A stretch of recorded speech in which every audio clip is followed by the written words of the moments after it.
बच्चों आज का हमारा जो टॉपिक एटॉमिक स्पेक्ट्रम है, एक्चुअली वो कहां से आया था, तो उसके लिए हमें थोड़ा सा रिवर्स में जाने की जरूरत पड़ेगी। As the atomic model of Rutherford, the important drawbacks of Rutherford doesn't explain any concept about atomic spectrum. Clear? रदरफोर्ड का जो मेन ड्रॉबैक्स था वो ये था कि रदरफोर्ड एटॉमिक स्पेक्ट्रम के बारे में कुछ नहीं बोल पाया था। And now we are study about the Niels Bohr atomic model in 1913 given by Niels Bohr. आपको पता है 1913 में नील्स बोर ने बोर एटॉमिक मॉडल दिया था और उसी बोर एटॉमिक मॉडल में उसने रदरफोर्ड के ड्रॉबैक्स पे काम किया था और रदरफोर्ड का जो ड्रॉबैक्स था वो एटॉमिक स्पेक्ट्रम था। तो नील्स बोर उसी को एक्सप्लेन करने के लिए आ रहा है। तो पहले हम स्पेक्ट्रम समझते हैं बच्चों, स्पेक्ट्रम है क्या। तो बच्चों स्पेक्ट्रम एक तरीके से हम ये बोल सकते हैं डिस्पर्शन ऑफ कलर। अगर सपोज ये मान के चलो, suppose you have a Nicol prism. अब आप क्या कर रहे हैं, इस निकोल प्रिज्म पे एक high intensity beam of white light आप क्या कर रहे हैं, प्रोड्यूस कर रहे हैं। आपने क्या करा, ये कैसी लाइट है, व्हाइट लाइट है। व्हाइट लाइट का मतलब क्या है, सनलाइट की बात हो रही है, जो सनलाइट आ रही है। आपने जैसी सनलाइट इसको प्रोड्यूस करी तो इस सनलाइट का डिस्पर्शन 7 कलर्स में, 7 डिफरेंट टाइप्स ऑफ कलर में डिस्पर्शन क्या कहलाता है, इसका स्पेक्ट्रम कहलाएगा, जो क्या है विबग्योर नाम से फेमस है। ठीक है ना। ये violet, indigo, blue, green, yellow, orange and red, this is the spectrum of light. तो हम स्पेक्ट्रम को हिंदी में या नॉर्मल वे में ये बोल सकते हैं कि spectrum is the dispersion of light. Clear? Light के टर्म्स में हम बात करें तो स्पेक्ट्रम क्या होता है बच्चों, कि भाई डिस्पर्शन हो गया लाइट का 7 सेपरेट अलग अलग कलर में, तो उसको हमने क्या बोल दिया, हमने इसको स्पेक्ट्रम बोल दिया। क्लियर? अब बच्चों स्पेक्ट्रम में एटॉमिक स्पेक्ट्रम क्या है, तो बच्चों जिस तरीके से लाइट का स्पेक्ट्रम होता है, स्पेक्ट्रम का मतलब हो गया अलग अलग कलर्स हो गया, डिस्पर्शन ऑफ कलर हो गया, वैसी ही एटॉमिक स्पेक्ट्रम भी आता है। तो एटॉमिक स्पेक्ट्रम को हम कैसे एक्सप्लेन करेंगे, तो एटॉमिक स्पेक्ट्रम बच्चों देखो, नील्स बोर क्या करता है, नील्स बोर करता है बच्चों, एक ट्यूब लेता है, वो इस टाइप की कोई ट्यूब लेता है और इसमें क्या कर देता है, वो हाइड्रोजन गैस को फिल कर देता है। ये इसमें कौन सी गैस है, hydrogen gas, H2 gas fill कर देता है। अब इस H2 गैस पे बच्चों कंडीशन क्या होती है, इस H2 गैस पे जैसे क्या करता है, जैसे वो क्या करता है, इस H2 गैस को हीट करता है। हीट कैसे करेगा, suppose this is the burner, इसने हीट कर दिया इस गैस को ऐसे करके। क्लियर है? अब हीट क्या इसने, आफ्टर हीटिंग, जैसे ही हीट करेंगे हम गैस को, तो आपको पता है गैस के मॉलिक्यूल क्या हो जाएंगे, एक्साइटेड हो जाएंगे। क्यों एक्साइटेड हो जाएंगे बच्चों, क्योंकि वो हीट से क्या करेगा, हीट क्या है, ए फॉर्म ऑफ एनर्जी है, तो वहां से कुछ एनर्जी को वो क्या करेंगे, एब्जॉर्ब कर देंगे। क्लियर? अब एब्जॉर्ब करेंगे एनर्जी को बच्चों, तो कंडीशन क्या हो जाएगी, ये मॉलिक्यूल क्या हो जाएंगे, the molecule of gas will be excited. अब मॉलिक्यूल के जैसे गैस ऑफ मॉलिक्यूल एक्साइटेड होंगे बच्चों, उसी टाइम पीरियड पे हमने एक इंटेंसिटी बीम्स ऑफ लाइट इस पे प्रोड्यूस करी।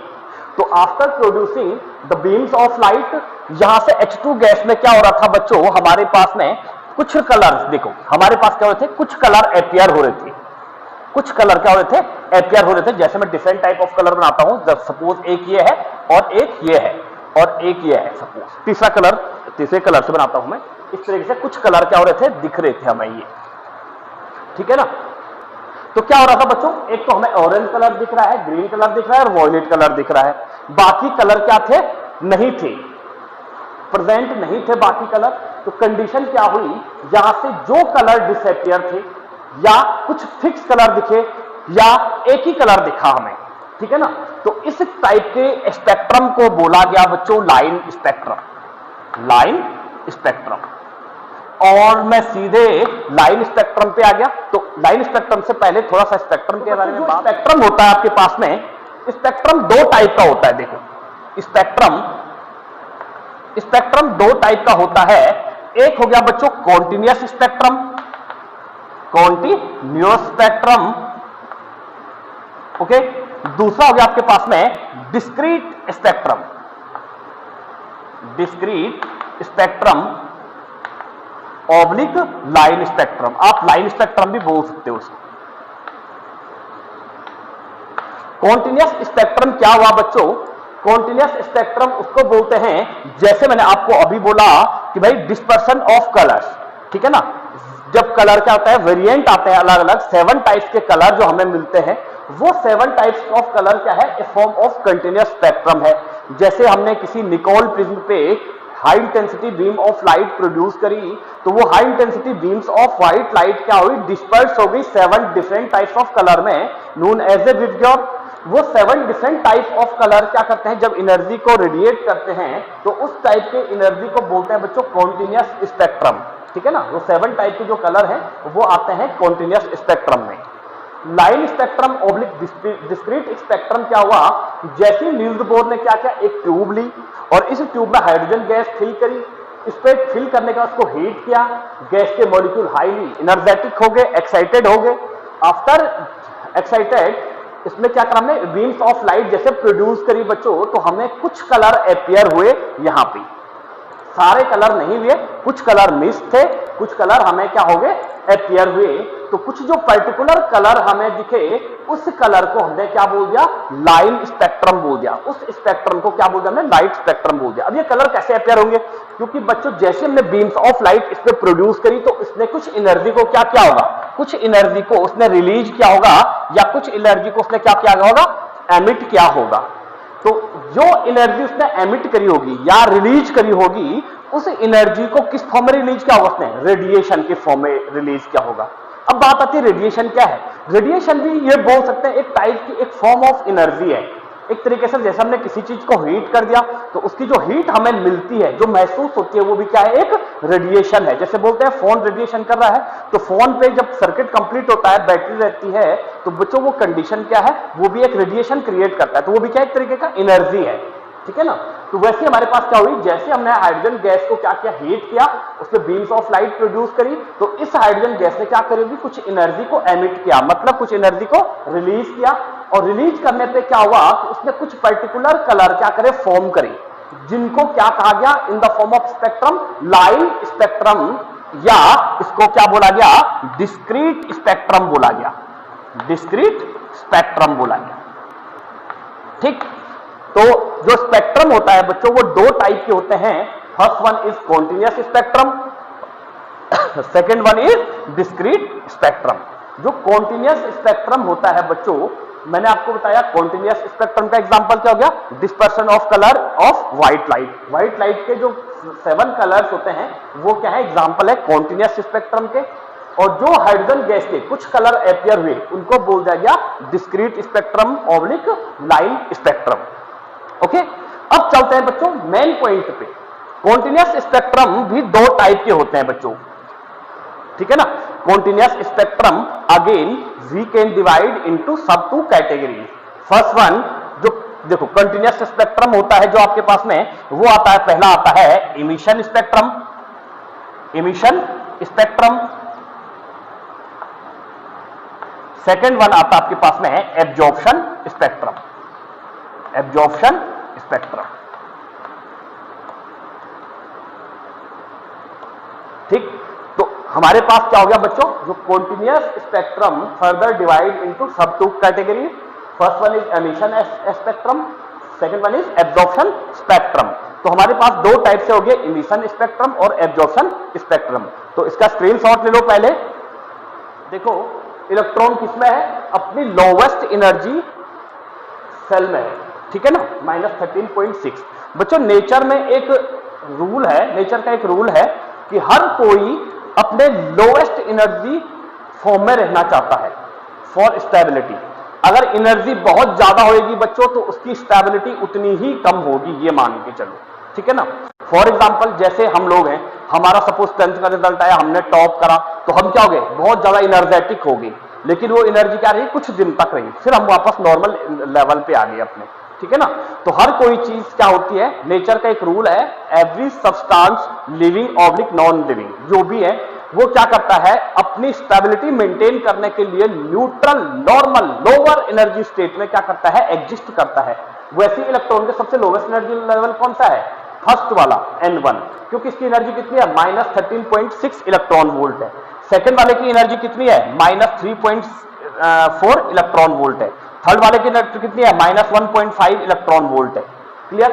अब इलेक्ट्रॉन जो E1 है बच्चों, इलेक्ट्रॉन क्या कर रहा है, देखो N1 से लेकर के कहां जा रहा है, ये सपोज हमारे पास क्या है N3 में है, इलेक्ट्रॉन कहां चले गया, N1 से N3 में चले गया, लेकिन N3 की एनर्जी कितनी है, E3 है, ठीक है ना बच्चों। इसको यहां तक जाने के लिए कितनी एनर्जी एब्जॉर्ब करनी पड़ेगी, इसको एनर्जी एब्जॉर्ब करनी पड़ेगी E3 के बराबर। मींस इसको अगर -13.6 से -1.5 इलेक्ट्रॉन वोल्ट की एनर्जी चाहिए, तो ये क्या करेगा, एनर्जी को एब्जॉर्ब करेगा सराउंडिंग से। सराउंडिंग से जैसे एनर्जी को एब्जॉर्ब करेगा तो इसका इलेक्ट्रॉन क्या हो जाएगा, लोअर ऑर्बिटल से हायर ऑर्बिटल में चले जाएगा, lower energy orbital to higher energy orbital चले जाएगा। मींस N1 से N3 में जाएगा। N1 की एनर्जी कितनी थी, E1 से E3 में जाएगा, और E1 से E3 में वो तभी जा सकता है बच्चों जब वो क्या करेगा, एनर्जी को एब्जॉर्ब करेगा, ठीक है ना। अब चले तो गया वो, लेकिन यहां कुछ ज्यादा देर तक वो एग्जिस्ट नहीं कर पाएगा, हाईएस्ट एनर्जी स्टेट है, हायर एनर्जी लेवल है, तो मुझे क्या करेगा, कुछ टाइम पीरियड बाद अपने N3 से वापस आएगा किसमें, N1 में। कुछ टाइम पीरियड बाद क्या हो जाएगा, ये लोअर N3 टू N1 आएगा। अब इसने जो भी एनर्जी एब्जॉर्ब करी होगी बच्चों, वो एनर्जी क्या करेगा, वो यहां आने पे ये क्या करेगा, उस एनर्जी को इमिट करेगा, energy emit by the electron, emit by the electron, energy emit by the electron. Energy emit करेगा इलेक्ट्रॉन, लेकिन किस फॉर्म में, in the form of radiation. Energy emit by the electron in the form of radiation. The radiation form of radiation is known as a, जिस form में वो energy को emit करेगा वो एक रेडिएशन की फॉर्म होगी, और उसी फॉर्म को हम क्या बोलते हैं, एमिशन स्पेक्ट्रम बोलते हैं। क्या बोलते हैं, एमिशन स्पेक्ट्रम बोलते हैं। वो आप लोगों को क्लियर हो गया होगा। तो चलते हैं, बात करते हैं एटॉमिक स्पेक्ट्रम में। फर्स्ट वन आता है continuous spectrum. Continuous spectrum which is again further classified into two subcategory. So first one is continuous spectrum, emission spectrum, emission spectrum। emission spectrum क्या है बच्चों, अकॉर्डिंग टू नील्स बोर। देखो suppose हमारे पास क्या है, ये न्यूक्लियस है, सपोज ये हमारे पास क्या है, फर्स्ट सेल है, सपोज ये हमारे पास क्या है, थर्ड सेल है, इसके बीच में एक और बना दो, सपोज हमारे पास ये क्या है, सेकंड सेल है। क्लियर, हमारे पास 3 सेल आ गई बच्चों। हमारे पास कंडीशन क्या है, जो फर्स्ट सेल है हमारे पास, ये देखो इसकी एनर्जी कितनी होगी, E1 होगी। सेकंड वाले सेल की एनर्जी कितनी होगी, इसकी हो गई E2 हो गई। थर्ड वाले की एनर्जी क्या है बच्चों, E3 है, ठीक है ना। हमें पता है बच्चों, लास्ट टाइम पे हमने कैलकुलेशन करी थी, तो फर्स्ट वाले की एनर्जी कितनी निकाली थी हमने, 13.6 इलेक्ट्रॉन वोल्ट। सेकंड वाले की कितनी निकाली थी, -3.4 इलेक्ट्रॉन वोल्ट, ठीक है ना, इलेक्ट्रॉन वोल्ट। थर्ड वाले की कितनी निकाली थी, -1.5 इलेक्ट्रॉन वोल्ट निकाली थी हमने, कैलकुलेशन करी थी हमने एनर्जी की। बच्चों ये हमारे पास जो सेल है E1 है, तो कौन सा सेल है, ये N1 सेल है, ये N2 सेल है, ये N3 सेल है, 3 सेल है हमारे पास। अब क्या है बच्चों, जब हमारे पास इलेक्ट्रॉन E1 सेल में है, suppose this is the electron, ये क्या करता है बच्चों, एनर्जी को कुछ क्या करेगा, ये देखो ये E1 N1 सेल में है, N1 सेल में रोटेशन कर रहा है, तो इसकी एनर्जी कितनी है, -13.6 इलेक्ट्रॉन वोल्ट है, फिक्स एनर्जी है, क्वांटाइजेशन कंडीशन है। लेकिन बच्चों जब ये E1 से E2 में जाएगा, E1 से E2 में जा रहा है, तो ये क्या करेगा बच्चों, कुछ एनर्जी को एब्जॉर्ब करेगा। कहां जा रहा है इलेक्ट्रॉन, इलेक्ट्रॉन जा रहा है E1 से E2 में। अब इलेक्ट्रॉन E1 से E2 में जाएगा बच्चों, तो वो क्या करेगा, कुछ एनर्जी को क्या करेगा, एब्जॉर्ब करेगा, और कहां पहुंच जाएगा, E2 में पहुंच जाएगा, E1 से E2 में चले जाएगा। लेकिन कंडीशन क्या है, वो E2 में स्टेबल नहीं हो पाएगा, तो उसको क्या करना पड़ेगा, कुछ टाइम बाद उसको वापस E1 में आना पड़ेगा फॉर स्टेबिलिटी। तो जब बच्चों वो E1 से E2 में जाएगा और E2 से वापस E1 में आएगा, तो E1 से E2 में जाने के लिए बच्चों उसने क्या करी थी, एनर्जी को एब्जॉर्ब किया था।